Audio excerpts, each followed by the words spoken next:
middle part if you happen to have one.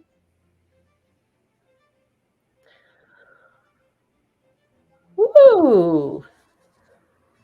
Okay, so that in itself is going to drop the temperature. That's what I mean. I mean the intensity of the sort of part. Okay, now we can reset your self-esteem immediately. I wasn't going to do this until next week, but I can do it again next week because it's super easy, right? All right, so well, we've done this self-esteem clearly in the past. I'm just going to adjust my camera so you can really see what I'm doing here. Look at this wonderful fuchsia. It's so soft, this shirt. I just love it. Okay. So, Dr. Kevin, if you were to touch your point right here, that's on the midline at nipple level, right? Just like that. And you are off. Okay. So take your hand away because I'm going to do a non-verbal pretest also. We never do a verbal and a non-verbal at the same time. So we just did the non-verbal. Now I'm going to do a verbal one. You can tell I haven't had enough sleep in this 3-day conference. Okay. Say, I have 100% self-esteem. I have 100% self-esteem. And that's off. You see that I'm doing my muscle testing. That's off. Okay. So cone the fingers clockwise over that point on the midline and say 4-4. 4-4. And now say, I have 100% self-esteem. I have 100% self-esteem. Yeah. Okay. So we reset that part. Ooh. Yeah. Now, say to me, this incident is still bugging me. This incident is still bugging me. Okay, now that's a true statement for you at the moment. So we're going to do some positive points. Now, I've shown you these before. It's kind of a little bit challenging here in the studio. So you're just going to have to pay attention and try them out. And again, I can send you a graphic if you wish it. Okay, hang on with the question. We'll get there in a sec. So I'm just going to do some positive points. That's right hand, cone the fingers to the left, crossing the midline to the outside of the left leg. Right hand across to the left leg. From the knee downwards, 2, 3, 5, 3, 6, 5, 2, 3, 5, 3, 6, 5, 2, 3, 5, 3, 6, 5, 2, 3, 5, 3, 6, 5, 2, 3, 5, 3, 6, 5, 2, 3, 5, 3, 6, 5, 2, 3, 5, 3, 6. Whoop. Okay, now say, this is still bugging me. This is still bugging me. No, it's not. At least in your technical sense, you know, before it checked, yes, it's bugging you. We did the positive points to de-stress. Mm-hmm. Got to have got lighter. I can see it in your face. Yeah. It's like, oh, okay, this happened. Now let's clean it up. Yeah. That's kind of how I'm feeling. You know, there's an aphorism: you can't cheat an honest man. That's just complete BS. You can. It's easier to cheat an honest man or woman because we don't expect it. Right. You're doing something that we would never do. Right. And my own teacher, Dorothy Espio, used to say, it took me a while to find this pattern because I just couldn't imagine why anybody would do that. It's just not. Yeah. So what we get to do is we get to put you back in a place where you know who you are so completely and at such a high level that somebody using their slingshot to try and bring it down your hot air balloon can't even get to that altitude. Does this make sense? Mm-hmm. Makes perfect sense. So now, forgive yourself. Go back to the very beginning of this, whatever this incident was, where almost certainly your gut said, something's not right here.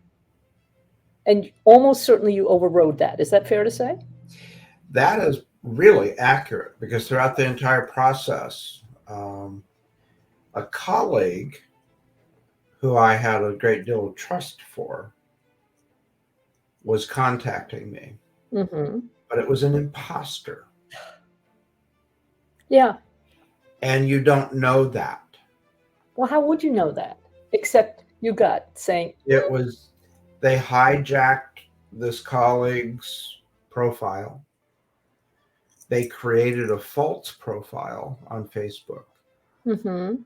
And so the link from their name in the direct message went to that false. Mm-hmm. And it wasn't only until someone contacted me and said, the FBI is looking at this. Your name came up off a list of the FBI Good Lord. as being a victim. Mm-hmm. And I thought to myself, that doesn't sound right. Something is off here. Mm-hmm. Mm-hmm. Mm-hmm. And that's when I realized. Mm-hmm. Yeah. Yeah. So, we get these little messages, but we're not accustomed to checking them in the field. I'm saying the first contact. Right. Yeah. I actually have this in a much more trivial way. There is a cellist that I'm very interested in on Facebook, I'm a member of his group on YouTube, and his name is Yodok. That's Jodok. Yodok cello. And I swear, about once a week, I get approached by somebody calling himself Yodok cello. So I click through to the profile, and it's not the profile that has 94,000 followers. Mm-hmm. And if I reply at all, I say, please stop doing this. And they go, I don't know what you're talking about. And then I block them. Yeah. It's just like people don't have anything better to do Right. than mess with you. Now, in your case, they actually managed to extract some money from you, I think, right? They did a large amount. Yeah. And Okay. So we are going to go back energetically. We're going to go back to the very moment that you could have just said, this is not, something's not right here. I'm not doing this. I actually had somebody, so interesting. I actually had somebody attempt to scam me last week financially. And I did pay attention to that gut warning that said, yeah, this doesn't make sense to me. Okay, go back to that moment and go do something else. I mean, have your spouse call you in for a cup of tea. I mean, let's have a glass of sherry on the terrace, or whatever your particular deal is, depending on the time of day. oh, Let's have the cat come and knock your coffee over. that's happened. You've got 6 cats. It's bound to happen sometime or other. it does. So. Let's have a pattern interrupt, is what I'm saying. Yeah, and you can make it up after the incident. It's okay. Just go back, because your system doesn't know the difference. Go back, say, you know what, I'm not doing this. Delete the file in an internal sense, and say, you know what, I forgive myself for being gullible. I forgive myself for being credulous. I forgive myself for forgetting who I am for one tiny little moment there. Yeah. Forgive yourself first. Mm-hmm. Skip the beating yourself up part. Look at the person who tried to take advantage of you and say, you know what? I am not willing to keep a connection with you, which having a grudge or feeling a debt or feeling like a victim is going to do. I'm just not going to do it. So I just forgive you and bugger off and leave me alone. And throw them out. Did you throw them out? Whee! Whee! Splat! That's our first line of defense. Throwing them out. Ah! So you see? So now, at this moment that you're in now, how does that feel when you look at it, that situation? I feel much lighter. Yeah. It's like this and worth. Forgiveness is also forgiving yourself. Yeah. And realizing that you don't need the guilt. No, the guilt is not appropriate, it's not necessary, and it's not helpful. Yeah. All it does is to keep your lower personality in charge. Right. And which they using hypnotherapy, the technique we use is that we use illustration and vision and envision a particular situation and include your inner child. Yes. You're saying is the lower self. We're using inner child, which is a positive approach. And And your approach is also positive. And by doing that, you're forgiving the inner child. So the question I would have there, it really depends on the situation, depends on what checks. Mm-hmm. But this is what's coming up for me as you're saying that. It's a perfectly good point. What I'm hearing is, well, what happened when you were 0 to 5, prior to conception, conception to birth, 0 to 5, 5 to 10, 5, 6, 7, 8, 9. What happened when you were 10 years old? And it may not have happened to you. Right. But there was some deception, there was some con trick going on somewhere there. Somebody was being dishonest. Well, having been adopted, you grow up in a world of dishonesty. Yeah, this is a little bit more specific than that. So think 10 years old. And the situation is probably not about you. Right. Right. So I want you to just go back with your intention and just see it. It's like, was it something at home? Was it, no, it was something at school. So something happened at school. Were you blamed for something that you didn't actually do? Was somebody around you blamed for something they didn't do? Was somebody around you kind of accusing you? Were you accusing them? There was a bully. Yeah. There was a bully. Yeah. Okay. And that laid down a pattern. Yeah. So how about you go back then and refuse to be a victim, forgive yourself, and forgive the other person. Mm-hmm. Because where it says somewhere in scripture, I think it's when Jesus was on the cross and he says, forgive them, Father, for they know not what they do. It's really true most of the time. Right. Unless it's a sociopath or a narcissist, they don't know what they're doing. They really don't. And I'm not saying that absolves people of responsibility. I'm saying it just makes it all a little bit more comprehensible, because it's usually a misunderstanding. Like the way my father treated me all through my childhood. I get it now. He did the best he could with what he did. I forgive him. A lot of it was about a misunderstanding. Yeah. Okay, so I'm not going to carry that weight. Now, I'm really hearing, behind this curtain, which you're not going to pay attention to as I get a book out from behind the curtain, I have, I may add, a perfectly good and large office down at the bottom of the garden. But all of the stuff I use every day is behind this curtain. What can I tell you?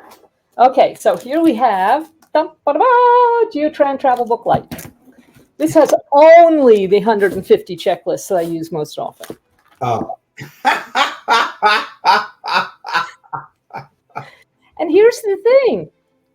I was listening in the field while you're talking, and I'm saying, okay, you guys, what's going to help here? What's going to help our listeners? What's going to help Dr. Kevin right now? And I just saw this page.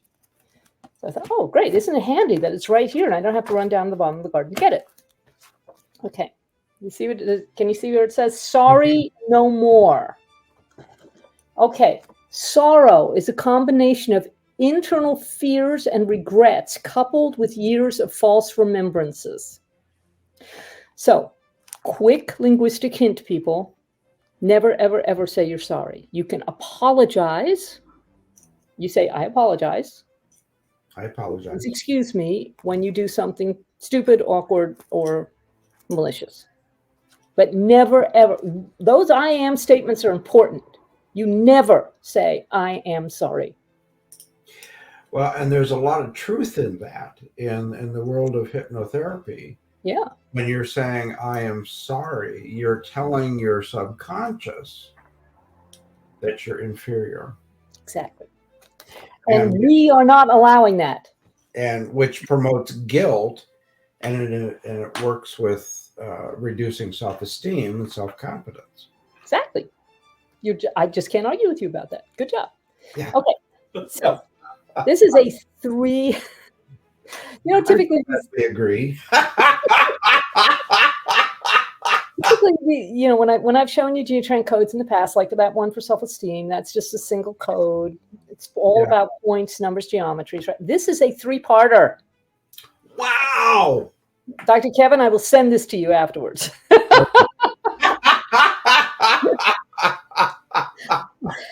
And actually, when we come to actually broadcast this, which will probably be in about 6 weeks, 6 or 8 weeks, if I remember, I will put the file in the in the comments.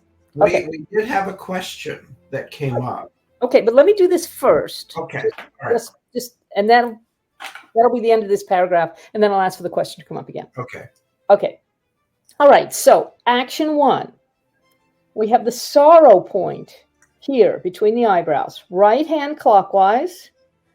4, 9, 8, 7, 6, 2, 1. Honey, you are doing that counterclockwise. Other way. Yes, you're the clock, right? Okay. I'm a mirror image of you. So, well, that is complicated. Okay, so let me tell you, for the people at home who are doing this along with us, hi. It's like this. You start at the top, you go to the left and down. Yeah. Okay. To the bottom, up at the right, to the top again. Get that wrist action in there, because most of these are going to be right-hand clockwise. See, now you're doing it correctly. Good job. Okay. All right. So I'm going to do that again for everybody's benefit, especially yours. Okay. 4, 9, 8, 7, 6, 2, 1. Now, with the cone fingers of the right hand, you're going to tap the pubic bone through your clothes. It's okay. 42 times by 10. So 10, 20, 30, 40, 1, 2. And then you're going to run this point. Yeah, just over the heart. Whoa! This action is complete. Yes. Okay, so this body person, that means you. This body person is still sorry. No. We have cleared this 100%. Now, what does that feel like? Relief. Yeah. Okay, so if we could have that question back then. Yeah. That I didn't want to answer at the time because we kind of felt we were in the middle. Okay, I said it, but I don't feel it yet. What did I? You didn't do anything wrong at all. Whoever's asking this question, it's a great question. It sometimes just takes a minute or two to sink in, or maybe possibly you have to do whatever it is again. Huh? So when I'm working with a client, and you too, I know, Dr. Kevin, then I'm always asking, okay, is this 100%? Did we get this to 100%? Is this person restored 100%? Did we clear this 100%? And if it's anything less than 100%, we'll just do it over again until it's 100%, right?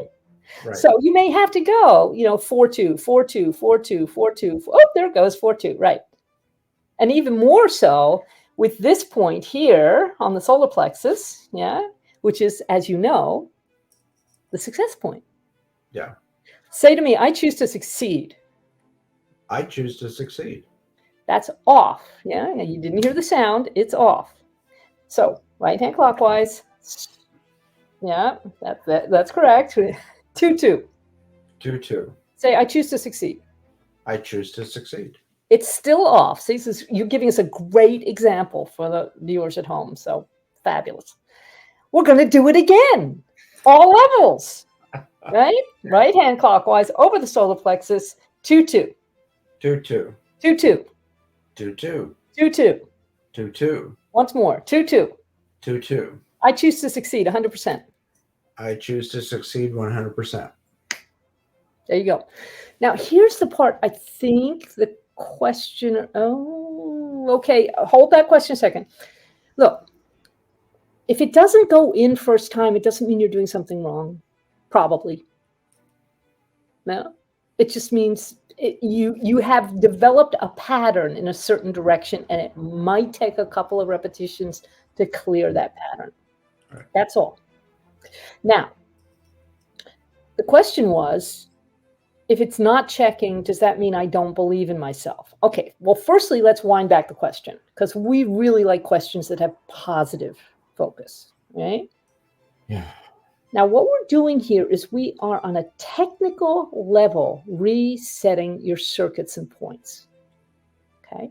So what's happened when it's off is that whatever the concept is, it's just not quite arriving.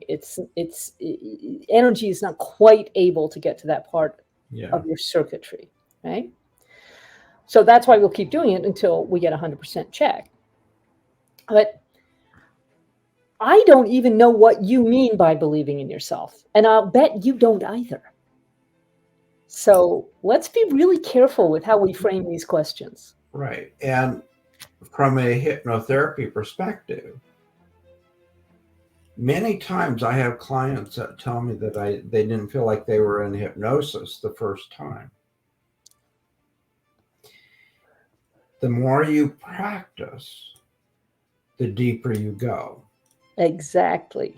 And so that's why in hypnotherapy, that's why we like to do more than just one session. Same with Geotran. Same with Geotran. And what I've noticed, Dr. Keir, is that when you do Geotran on me, the first time you did it, I really didn't feel anything. It didn't mean it didn't work.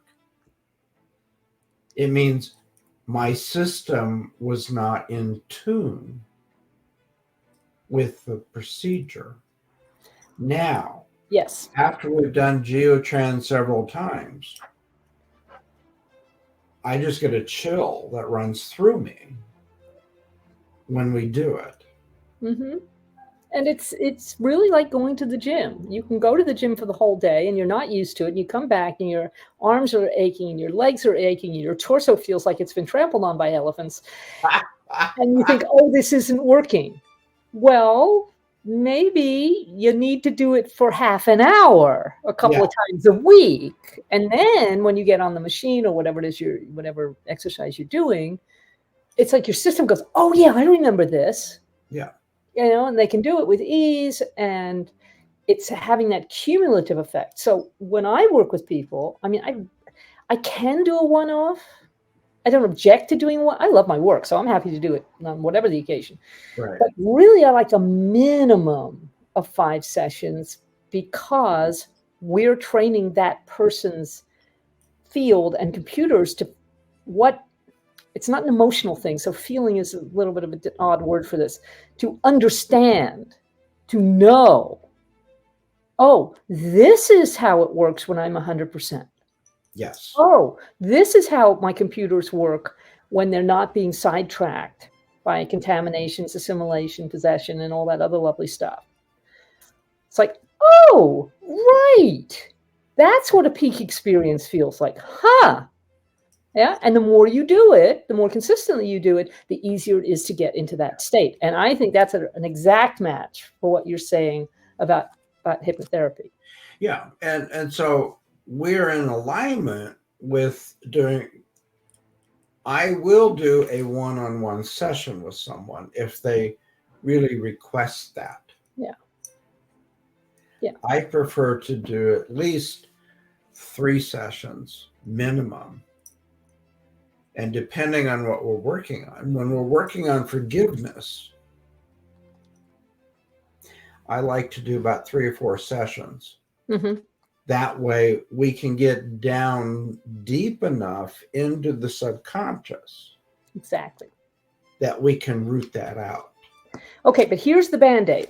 Okay, because I agree with you. That is absolutely the way to go. And I'm still going to give you a Band-Aid. Is that okay? Yes. All right. Identify, that is to say, what I mean, I say identify, I mean, get out a pad of paper and write a list and use your muscle testing to hear how many people are on that list. It's typically going to be gazillions, and you only need to identify 4 or 5. All right. So figure out how many you need to identify and write down their names.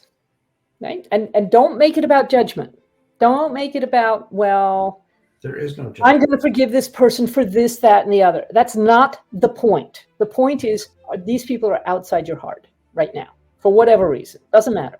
Okay. Now, picture, you know how we see the birds up on the telephone wire? The picture's got a wire more sort of, like chest height. Yeah. And picture these people as little birds on the wire. Right? Uh-huh. Super simple. So do that right now, just to show our people what exactly we're talking about. So I want you to picture this person whom you do not know. Yeah? Uh-huh. Who took your money. All right? There's this little crow, or whatever bird you prefer. Maybe pterodactyl. I don't care. We have a lot of crows and blackbirds in the desert. Well, there you go. You see? And anybody else you'd like to forgive right now, just put them on the wire. Beep, beep, beep, beep, beep, beep, beep, beep. Okay? Okay. And now, just shoot them off the wire. Just like throwing them out. Woo! Okay, they're not taking up space on my wire anymore. You see if you can get to that place of neutrality. It's super easy. Yeah. Yeah? And then you know it's not about you. It's like somebody who's got more, what's the word I'm looking for? I mean, obviously they were clever. I mean, they couldn't use their cleverness for some better purpose. I mean, that's what I felt about this gal last week.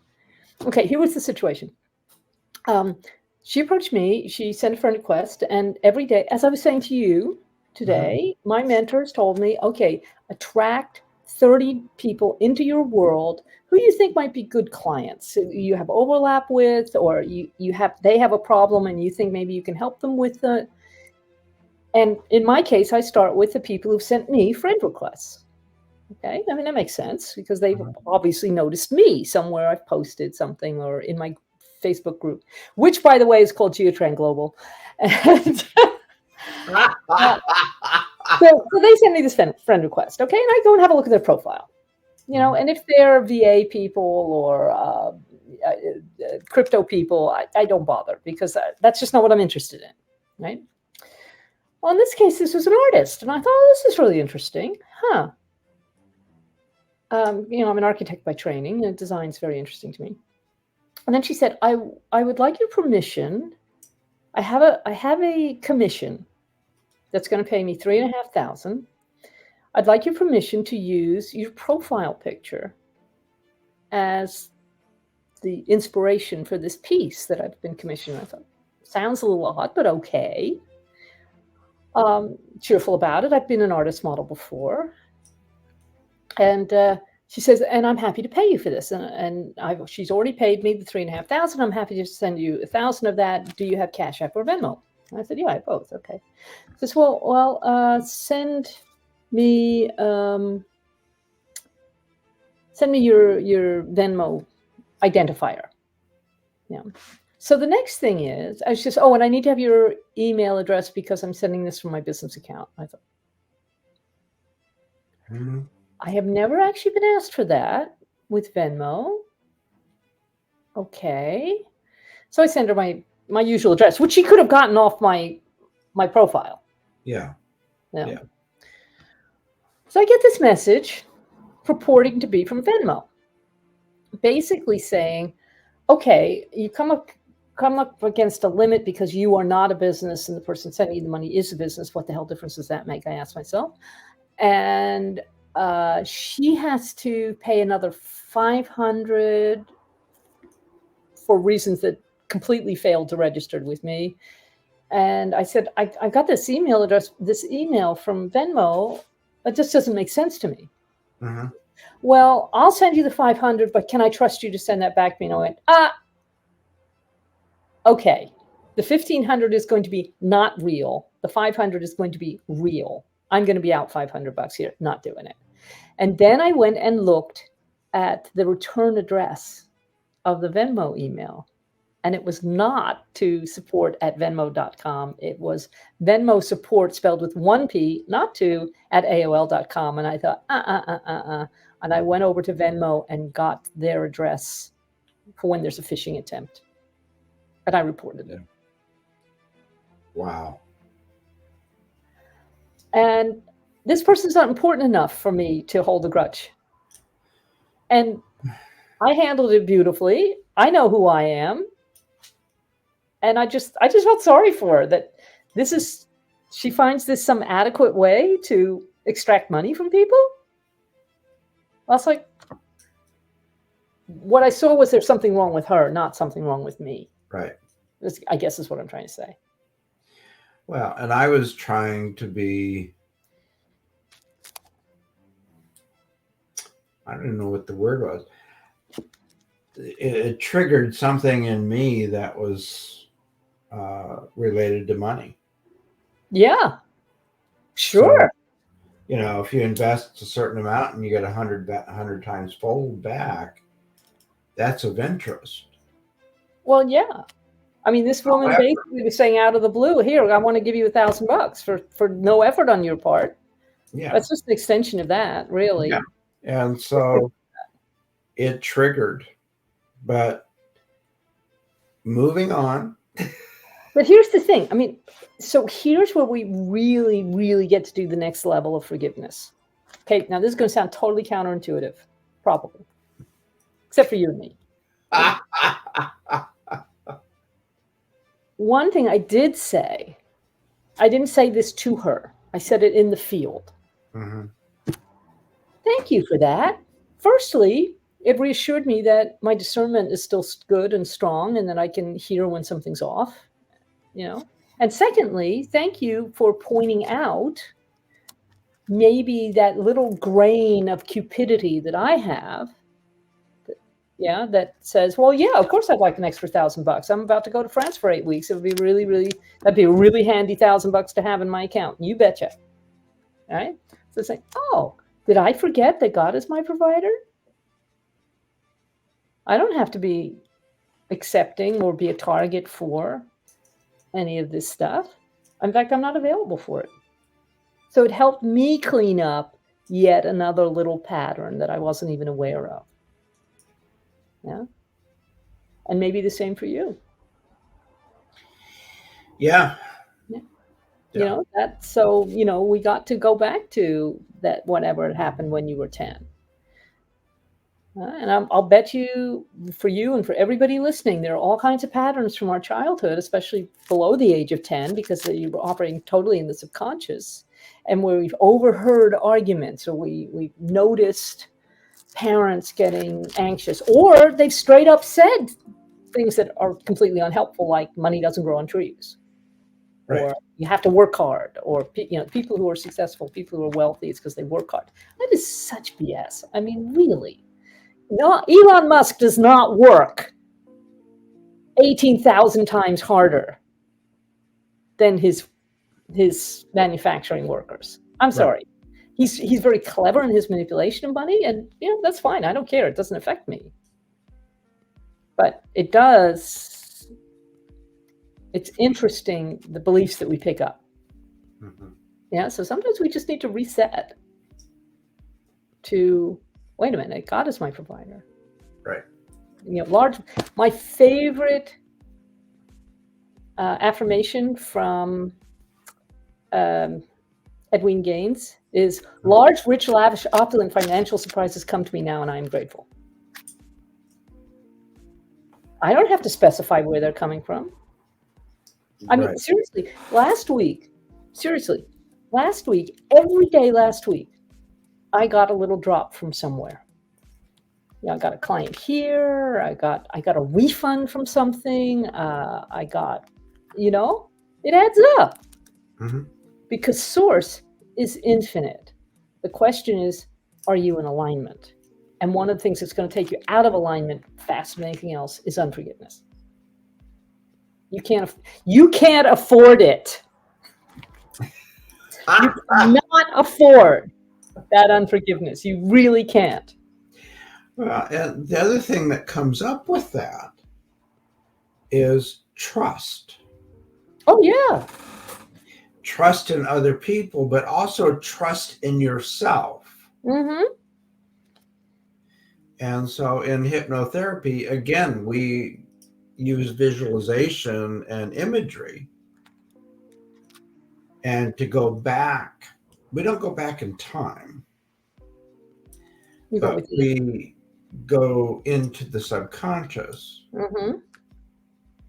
And we ask the subconscious to release that. Mm-hmm. Same thing. and just move forward. Mm-hmm. And instead of, like what you're saying, get rid of the tape, just delete it. Yeah. And so, Probably replace it with something a little bit more helpful. and replace it with something that's more kind and more abundant. Because then you can start using those triggers in a really beneficial way. Yes. Yeah. It's like, oh, that's come up again. Huh, seen that before. Wonder where that started out. I wonder how that started affecting me. Okay, I'm going to go back and deal with it there or within on whatever level that you're working on. Right. And you can even use it as a, when this goes off, I'm going to tie it into this beneficial pattern. Yeah. So trigger here, then my hands aren't invisible. Trigger here, the result automatically comes up here. Yes. Yeah. You eat the chocolate, it tastes like soap. And that be bad. And that still works. It really does, damn it.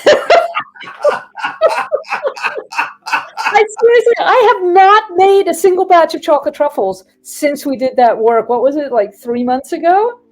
Oh yeah, it's been a while. I did actually make a flourless chocolate cake, and I made it twice. Actually, I made it 3 times over the course of the last month because we had people to dinner. Okay, what we found increasingly was that even if I made the half size cake, so a little like 6-inch across cake, which is only about that deep, with ganache on top, of course. Oh, really, really good. I can send you the recipe. It's really good, and very easy. Anyway, my point is, so I made the half-size one, second time around, and there were 4 of us at dinner. And I said to Michael, "Oh, look, we can have a quarter each." And he said, "Oh no, no. We had a 1/6 each." And we still didn't get around to eating the other pieces for like 3 days because we were so full from, it was the apotheosis of chocolate cakes, I have to tell you. Right. So the next time around, we had it in 1/8. And even that was too much. And you're talking to a confirmed chocoholic here. Oh, I don't know what to do with myself. Hi, my name's Kevin, and I'm a chocoholic. I made brownies. Yeah? And how many did you eat? 3, and all 3 made me sick. Now when I'm eating chocolate, even the dark chocolate that I really like, the 85%, it just sits there on my stomach. Yeah. I was like, Now, what we need to do then is what you did with your green vegetables guy. Yes. Yeah, so we need to have that. What I feel like is I have the temptation to eat chocolate, and that's going to trigger a need for broccoli. I would say Brussels sprouts, except we're not attempting the impossible here. I've never been able to eat Brussels sprouts, and I don't care to start. I bet. Well, if you don't care to start, then no matter how much hypnosis we go through, it just won't work. I'm just going from one extreme to the other here. That's all. Yeah. It just won't work. No. The carrots, I can manage carrots. Zucchini, I'm good with. I've been eating a lot of lettuce. Anyway, let's get back to our forgiveness. Even though this is great fun and I'm sure very entertaining for everyone. Okay, so I go to self-esteem. I go to when there's a forgiveness issue, I go to it's not about you. Because that's what people really need to understand. There are always going to be people cleverer than we are. It's our job not to be gullible. So that's the place where you get to forgive yourself. Yes. Is that there's some part of you that could have known that this was not on the up and up, and you kind of overrode it. Yeah. And that's how clever. It's a cautionary tale. It is. So to your viewers, they are so clever that they figure out what your weakness is. He's right, And they focus on that weakness. And And they keep repeating it and repeating it and repeating it, which you could almost go into a hypnosis. yes. Oh, mesmerizing. Yes. That's a very good point. It's like driving a car. Uh-huh. Drive a car on the freeway, you go into road hypnosis and you miss your exit. I had this happen a couple of times. Again, it was on a very trivial thing where it starts out on Facebook and somebody says, "Oh, who can answer this question?" It's like a little quiz. And if you get the question right, they say, "Oh, DM me." I said, "Okay." So I went to DM this person. They said, "Do you have a Cash App account?" I said, "Yeah." He says, "Well, if you there's some sort of deal where they're wanting to give you like $1,500, but you then have to pay it's complicated and stupid, and just not believable." So when I say, "No, been here before, this is a scam, not interested." "Oh no, you need to trust me. I swear on my mother's grave." And I said, "Oh, I have heard this exact script before." And that's what I said to the person before I blocked her. Why would I trust you? Why would I trust you particularly? I don't know you. You're just somebody's waving at me from the internet. Right. Big deal. What I trust is me. And my me is saying, "I don't think so." Yeah. Well, and that's a very interesting point, is they isolate you by saying, "Oh, you can't say anything about this. Don't say anything about it. Yeah, don't tell other people, but I got Don't this tell little anyone deal that you're for you." doing this." Yeah. And that's a red flag. Yes, it is. It was a red flag for me. But then this person who was posing as my colleague, who I trust and who I have experience with, knowing that they too are a colleague in the same profession, Right. they're held in high esteem. Mm-hmm. So I use that person as, they kept saying it's okay. Well, exactly. And so they used my weakness, knowing that I had full esteem for this person. I don't know if they knew it or not, but they picked someone who I did hold in high esteem. Yes. Yes. Yeah. And that's so true. There are professional scammers and they know how to push your buttons. And I think also there's the aspect of the sort of circles you and I run in. Yes, they know how to push your buttons. You're absolutely right. Totally agree. And this is actually how narcissists work. This is why narcissists are so successful in religious congregations and in spiritual groups, because there is a normative value that you are going to trust other people. And in political situations. Oh, in political situations too. So they're counting on that. They're absolutely counting on that. So that's why it's so important to know who you are. Yeah. Exactly. So do you trust you 100%? Even on the most basic level of, do you trust yourself to, when your gut is saying, not sure about this. Yeah. But I want to switch our focus just for a second, if that's okay with you. Go for it. Because I know that somebody watching this is going to come up with a much more intense example of forgiveness and not forgiveness. Okay.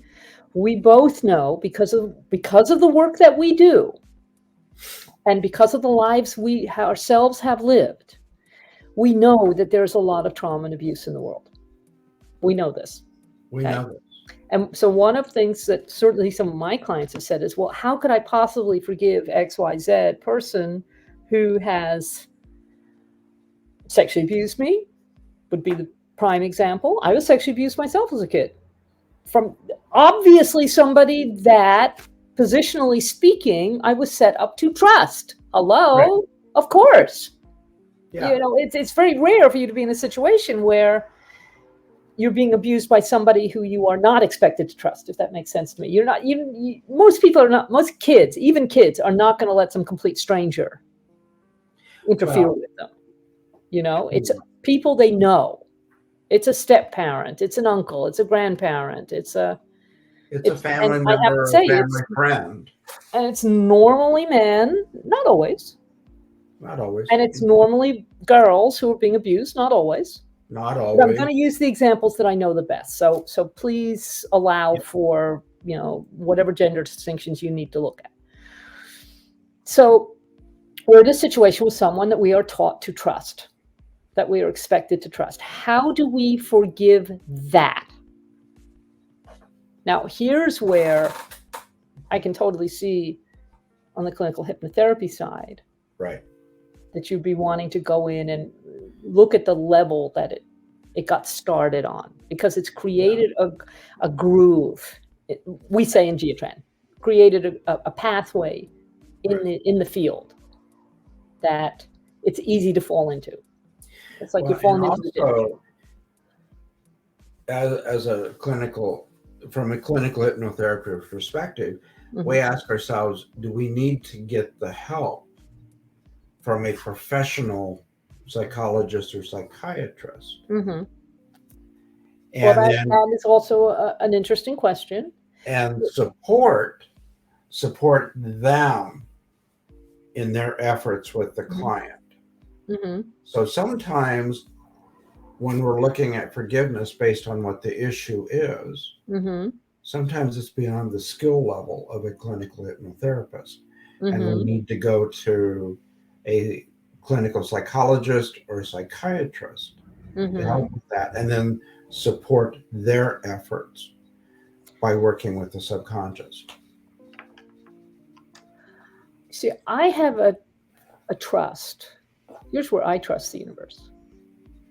I have a trust that if somebody comes to me and it checks for me to work with them, because I'm always checking, always, always, always. Mm-hmm. Is it correct and obedient in terms of their divine blueprint, in terms of my divine blueprint, in terms of the overall plan? I work on the assumption that if somebody comes to me and it checks to work with them, that I will have the tools to assist. And if not, believe me, my inner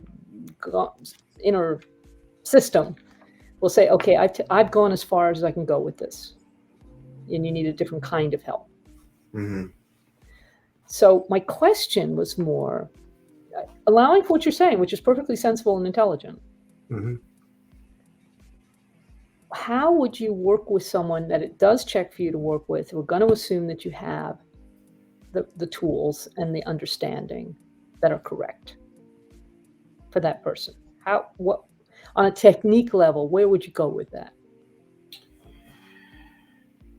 Using, again, we could go through the subconscious and visualize, imagine like a control room. Yeah, control room, yeah. Using the control room, go into the self-esteem, increase that level. Like what you're doing. Like what you're doing. Same thing, same technique. Mm-hmm. But we're going through a different road. Yes. You're looking at it from a computer perspective. Yes. I'm looking at it through a subconscious perspective. And so by accessing the subconscious, we can achieve the same thing. Mm-hmm. It may take a little longer, but we go the scenic route. We have a lot of fun with the scenic route. It's so interesting you should say that, because I was working with my colleague over the weekend, the one I always work with. So we know each other really, really well. And I heard to create a new integration. Now, you understand when I normally talk about integrations, I've talked about geotran integrations, which were created by Dorothy Espio, my teacher. And that's what our geotran gatherings draw on. Right. I mean, she's got like 80 or 90 manuals that never got published because she was on to the next thing. And as I was working with my colleague, I said, wait a minute, I'm hearing that you need a such and such integration. She says, I've never heard of that. And I said, that's because I'm making it up right now as we speak.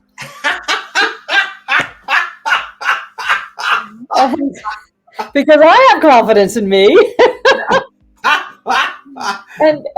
So the first thing I asked was, you always have to set the goal. And there are a couple of different ways to set the goal. So in Gems of Excellence, there are basically 4 ways to set the goal, which is orient goal, touch goal, action goal, and verbal goal. And the verbal goal is the one we use the most.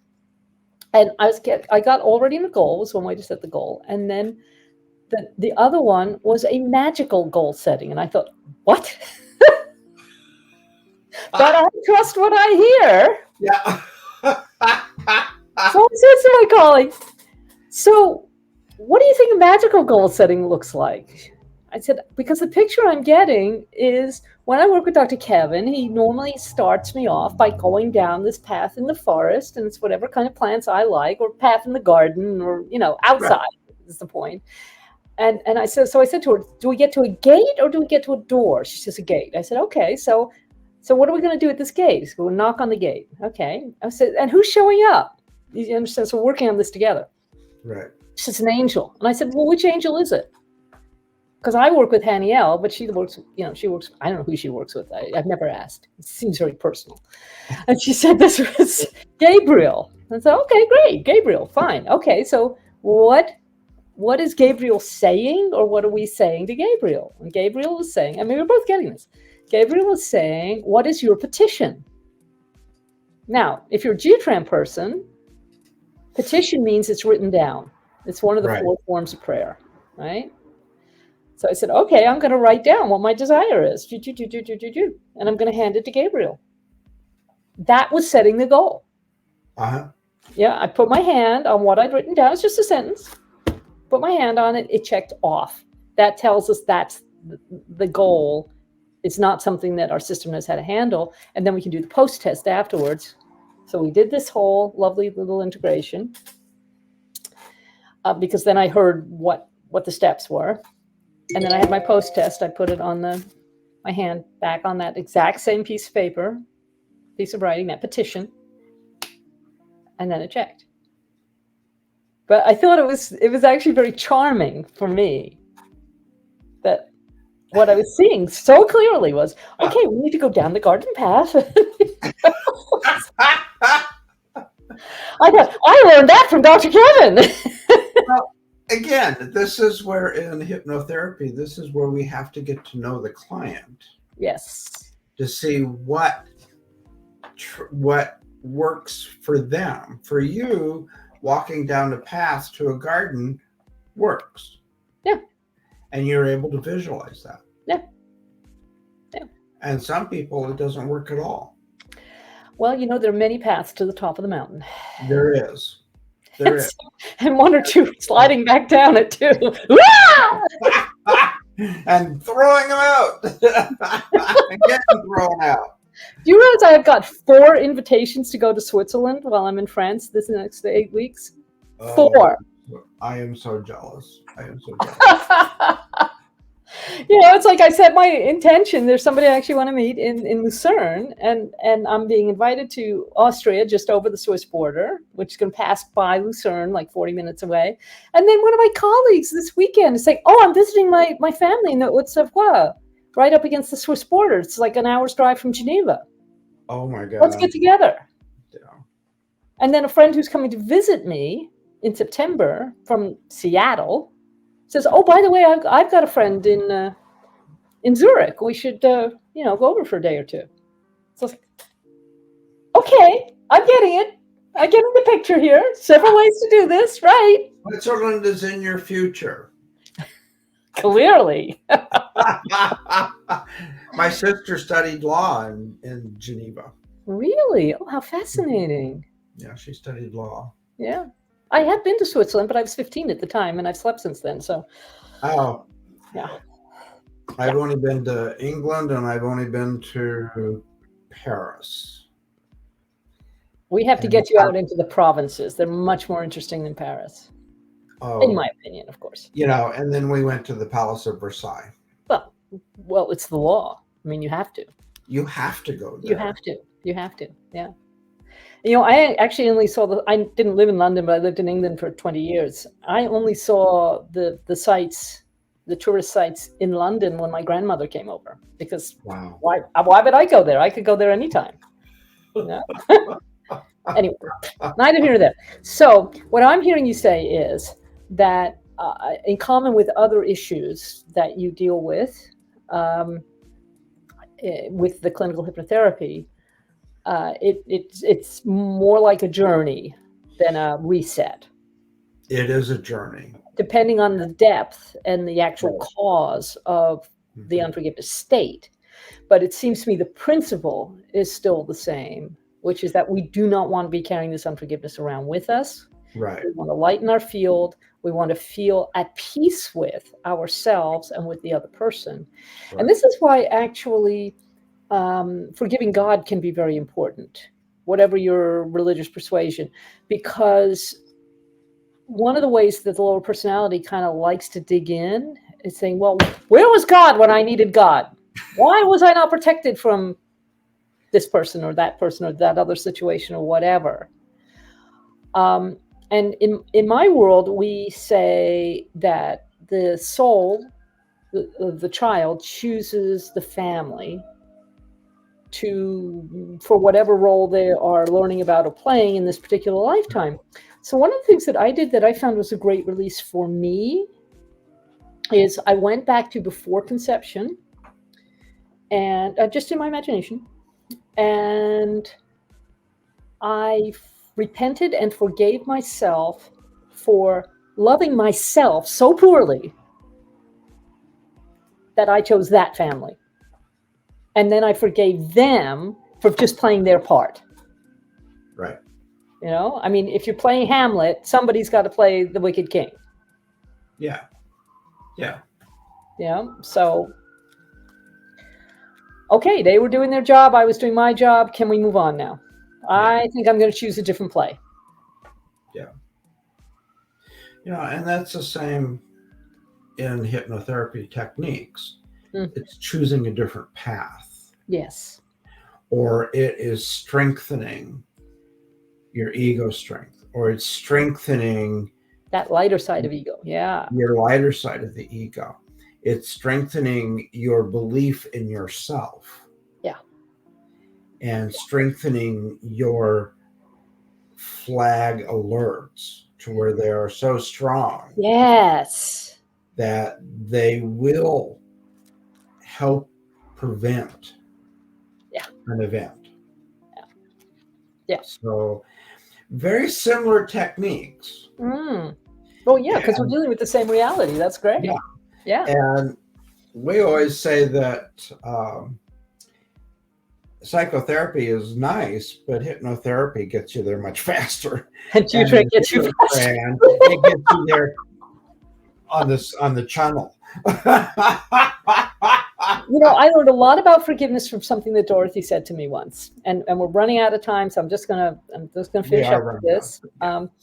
Okay, she said, look, there are 5 components to mental illness: stupid, stubborn, idiot, moron, imbecile.